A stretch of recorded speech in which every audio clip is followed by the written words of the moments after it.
Try ಮಾಡಿ ಆಚಿ chicken masala. ಶಾಸಕ ಚಂದ್ರುಲಮಾಣಿ ಲೋಕ ಬಲೆಗೆ ಬಿದ್ದಿರುವಂಥ ವಿಚಾರಕ್ಕೆ ಸಂಬಂಧಪಟ್ಟಂತೆ ಅದರ ಬಗ್ಗೆ ನನಗೆ ಪೂರ್ತಿ ಮಾಹಿತಿ ಇಲ್ಲ. ಜನಪ್ರತಿನಿಧಿಗಳು ಜವಾಬ್ದಾರಿಯಿಂದ ಇರಬೇಕು. ಜನರ ಕೆಲಸ ಮಾಡಲು ಬಂದಿರೋರು ಸಾರ್ವಜನಿಕ ಬದುಕಿನಲ್ಲಿ ಆದರ್ಶ ಆಗಿರಬೇಕಾಗತ್ತೆ ಅಂತ ಧಾರವಾಡದಲ್ಲಿ ಸಂಸದ ಪ್ರಹ್ಲಾದ್ ಜೋಶಿ ಈ ರೀತಿಯಾಗಿ ಹೇಳಿಕೆಯನ್ನು ಕೊಟ್ಟಿದ್ದಾರೆ.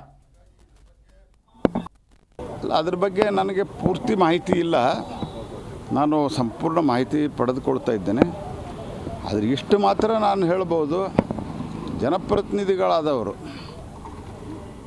ಭಾಳ ನಾವು ಕಾಷಿಯಸ್ ಆಗಿರಬೇಕು ಮತ್ತು ಜನರ ಕೆಲಸ ಮಾಡಲಿಕ್ಕೆ ಬಂದಿರೋದು ನಾವು. ಹಾಗಾಗಿ ಇದ್ರ ಬಗ್ಗೆ ಪ್ರಾಥಮಿಕ ವರದಿಗಳನ್ನು ಗಮನಿಸಿದಾಗ ಇದು ಸ್ವಲ್ಪ ಮನಸ್ಸಿಗೆ ಕಿರಿಕಿರಿ ಆಗುವಂಥ ವಿಷಯ, ಮನಸ್ಸಿಗೆ ನೋವು ಆಗ್ತದೆ. ಯಾಕಂದ್ರೆ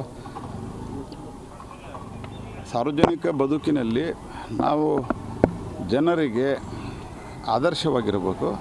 ಇದು ಅವ್ರು ಮಾಡಿದ್ದಾರೆ ಮಾಡಿಲ್ಲ ಈ ಕನ್ಕ್ಲೂಷನ್ ನಾನು ಬರ್ತಾ ಇಲ್ಲ. Because I don't know entire case. ಅದಕ್ಕೆ ಅದನ್ನು ಈಗ ಹಂಗೆ ಮಾಧ್ಯಮದಲ್ಲಿ ಬರ್ತಾ ಇದೆ. I have told my people to get all facts after